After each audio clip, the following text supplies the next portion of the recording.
I was in Mayapur, and one day this gentleman, this old Vaishnava, I don't know that he must have been a Gaudiya Vaishnava. Anyway, he came to the Pujari room. He was looking for someone to talk to, and he was holding this Back to Godhead magazine.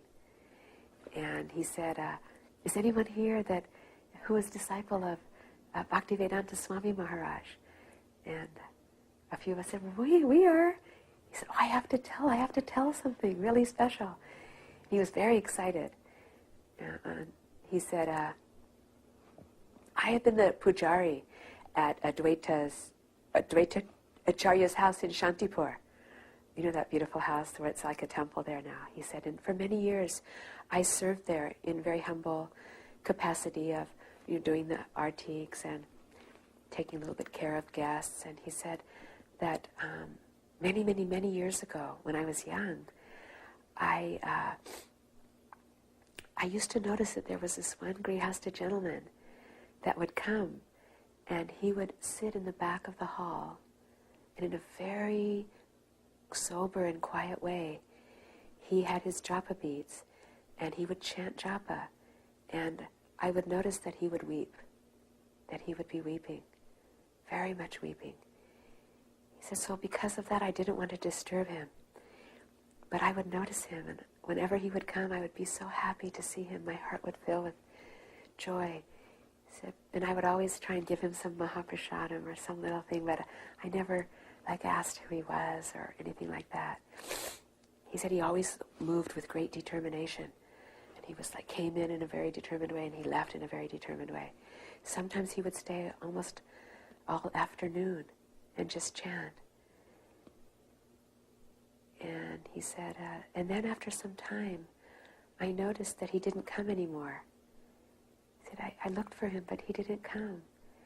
And then he said, after a few years, one day I was doing my seva, and I noticed that there was someone sitting in the exact place where he used to sit in the back, who was chanting like him, but he was wearing saffron robes. And he said, I looked quite closely, and I recognized that it was my old friend, the man that I had always watched. And he was chanting in that same way, but even more deeply, and weeping, so much bitterly weeping. He said he was weeping so much that he himself was weeping. And finally, he gathered together some Mahaprasadam, and he waited until that sannyasi was finished, and when he was ready to leave, he came up to him and he said, here, you remember me? I brought you some Mahaprasadam. And I'm so glad to see you. I didn't recognize you at first. What is your name? Who are you? He goes, I've been watching you for so many years. Who are you? And then that man said, my name is Abhay Charnaravinda Bhaktivedanta Swami Maharaj. And I am a humble and very fallen disciple of my most glorious Gurudev, Srila Bhaktisiddhanta Saraswati Thakur Prabhupada. He said, and the reason that I've been coming here for so many years is because this is the place where Chaitanya Mahaprabhu and Nityananda Prabhu and Advaita Prabhu used to gather to plan the whole worldwide movement of this Sankirtan mission. They would come here together. This is such a holy place. He goes, so I have been coming here, and I've been praying at the dust of this place and at the dust of their feet for their mercy. He said, because many years ago, my Gurudev gave me an impossible mission. He ordered me to go across the ocean and somehow plant this Krishna consciousness, this pure Vaishnava Krishna consciousness on that foreign soil. Because I am not knowing how to go, and I am coming here and I am praying for them to give me guidance and inspiration. He said, and I'm feeling great mercy. He said, but tomorrow I am actually leaving. I am leaving Bharatvarsha. I am going on a ship. I don't know even which direction it's traveling. I'm going. I have no place to turn. I don't know what will happen except that my Gurudev has given me this order, and the personalities of this place have given me their mercy. He said, would you also bestow upon me your mercy? And so that devotee said, he said, oh, of course you have any mercy that I have to give. He said, I pray that you will be successful. And then Prabhupada said, may we meet again. And then Prabhupada took whatever little bag he had and he walked away. And so we know from history that that was when Prabhupada had come to leave, and he had come and made one visit to Mayapur and had come there also. And then the next day he left on the ship. Then that man told us, he said, so I never thought again. I wasn't thinking. I saw so many people, but often I would remember him and wonder how had he done, what had happened to him. He said, and then I started noticing a very strange occurrence, which was these white Vaishnavas started coming to our little temple. He said, but I was shy of them. I didn't know what to say. I didn't speak any English. He said, so I didn't speak to them. I didn't even know where they were coming from or how they had possibly become devotees. But then he said one day, one of them came and gave him one of these Back to Godhead magazines. And so he took it and he opened it up, and it was one of those ones where they had serialized Prabhupada's life. And there was this picture of Srila Prabhupada as a grihasta when he lived in Calcutta. And he said, and I see that that is him, and now I am looking here and I'm seeing that the Acharya, that is also him. He goes, he has done it, my friend. He goes, he actually did. He goes, I am so happy, and I just wanted everyone to know about your Gurudev and his glories. This was told by a very, very old man who I met in Calcutta, the grandfather of a devotee. He's an actual ISKCON devotee, initiated in Calcutta, very sweet, took over the family business, quite an industrialist, with so much love for Srila Prabhupada. And he told me, oh, my grandfather met Srila Prabhupada when he was a very young man. And he's always kind of telling us little things, but if you came maybe formally, we could hear the whole story about he and Srila Prabhupada. He says, but actually he's dying of cancer. He's very, very ill. I don't even know if he'll last even a few more days. So we went there to his house, and I have a picture of each person that I took an interview from, and his picture is very touching. He was like his face was eaten away, and yet he had this exquisitely blissful smile on his face. And so this is what he told. He said that when he was a young man, even in college, not even married or anything yet, now he was very old, and he said that he used to walk in Victoria Park every morning and do his daily constitutional walk.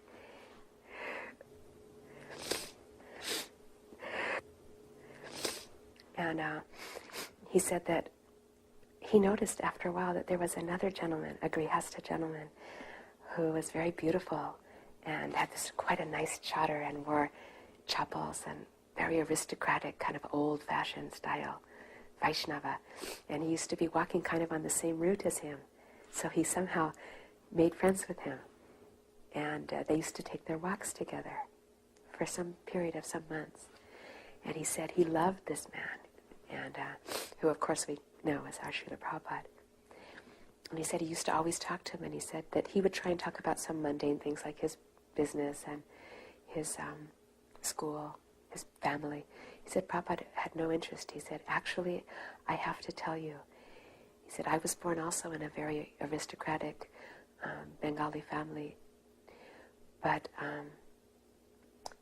Krishna has been very kind to me, and somehow or other he has arranged that I would meet my eternal Gurudev. He goes, I have not taken initiation yet. He goes, but I have met him, and not only have I met him and have I given my heart to him, but also he has given me a very, very amazing and difficult order that I should go to the West and spread Krishna consciousness. He said, so now I can never be the same. He said, my life is completely changed. He said, I have wife and I have, plans for family and home. And he says, and now I am his servant, his eternal servant. I can't do anything else. And then when they used to walk, at times Prabhupada would preach to him from the Gita and from the Srimad Bhagavatam. And he said he didn't have so much of a mind to hear it, but he just remembered one special thing that Srila Prabhupada said. He said he was always glorifying his Gurudev, and many times weeping when he would discuss about how much he loved him and how much he had changed his life in one conversation,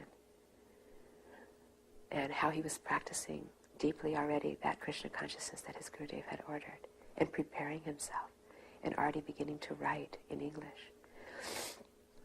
And so he just said that, he didn't have such mind. He goes, I was Arya Samajam. I was not from pure Vaishnava family. He goes, but I remember one time he told me this quote, and he used to quote it quite often, about how Krishna was just like the sun. And wherever there was any darkness or any fear or anything that wasn't beautiful and pure, then Krishna, the light of Krishna, could change that immediately if one could remember like that. He said he would always remind me. He goes, but I didn't practice so much. He said, but now, here I am.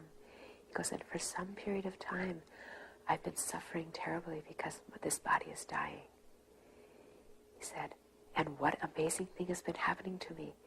And I was telling my grandson, you please bring that person to come and I want to tell about this. He said, is that as I'm lying here and my doctor would say that I should be in excruciating pain, he said, what I'm seeing is the face of that Srila Prabhupada. He said, I never got to see him again. He goes, I heard what he had done in America and also in India, and I tried to go once to Mayapur, but he was out of station. He goes, I never saw him again. He said, but what I remember, his beautiful face and the way he preached with so much love and the potency of Krishna coming through him. He goes, now that is coming into my heart day and night. He goes, I'm seeing his face. And I am remembering what he said about no fear and no suffering. He goes, and I am feeling very, very blissful. And I am feeling very, very fortunate that he was my friend. That he was a friend to me. So this was told to us by an old gentleman, Vaishnav, who lives just a couple of doors down from Radha Damodar in one of those houses that front on the back. They kind of close in on the back of Rupa Goswami's Samadhi area. His name is Hridayananda Das Babaji. And we found him because the devotee who takes care of Srila Prabhupada's rooms, I asked him to keep an eye out, and he said this old man used to come all the time and cry in front of Prabhupada's murti there. And so we followed him home, and we found out, so we asked him, in his little room. His room was just completely cluttered and full of, books, Krishna conscious books. And when we asked him if he had any memories that he could tell us about Srila Prabhupada, he immediately began to weep, just like a baby, just weeping. And then he said, he goes, I've lived in Vrindavan. He says, I'm like 89 years old or something. I've lived in Vrindavan my whole life, and never, ever in my whole years that I've lived here have I seen anyone do sadhana like him. He said, and when I found out that Nityananda Prabhu had chosen him to go and break open the storehouse of love of God in the world, he goes, I wasn't at all surprised. So we said, well, what were those memories? What do you remember? He had a few memories. And the first one was, he said he used to live in that room, and he always lived in that same room. He never moved from that room. And he said he knew that Srila Prabhupada lived nearby him, and he always saw him going in and out of Radha Damodar and saw him going on parikrama around Vrindavan, but he was very grave. Prabhupada was very grave, he said, and very not social, just very walking and chanting. And he said even when he used to go to Radha Damodar sometimes to do parikrama, Srila Prabhupada would be either on the veranda there or in his rooms just writing and chanting, and he never wanted to disturb him. So he knew who he was, but did never spoken with him or anything. And he noticed that some evenings in the middle of the night, not evening, but in the middle of the night, he would hear this voice coming from the courtyard of Rupa Goswami's Samadhi. And it would be like a crying voice, calling out, kind of in this very pathetic tone. And it would go for quite a while in the night. But he said he was usually sleeping and he didn't go to investigate what it was. And he heard it quite regularly. And then he said one night he heard that again, and it was a full moon, and he wasn't that sleepy, and he decided to go up the stairs and go up to the roof. And so he was standing on the roof in the middle of the night, and he was looking down into the courtyard. And what he saw by Rupa Goswami's Bhajan Kutir and Samadhi was, he saw our Srila Prabhupada, and he was bending down in front of the Samadhi, and he had a broom, like a broom made out of straw. And he was sweeping there in that courtyard, and as he was sweeping, he was crying. And he was calling out, "Hey Gurudev, hey Gurudev, give me your mercy, give me your mercy. Hey Rup, hey Sanatan, give me your mercy, please give me your mercy. Without your mercy, how can I do what you have asked me to do?" And he said then he realized that all those times that he had heard that in the middle of the night, that was our Srila Prabhupada performing one aspect of his sadhana there, in that very special place for him.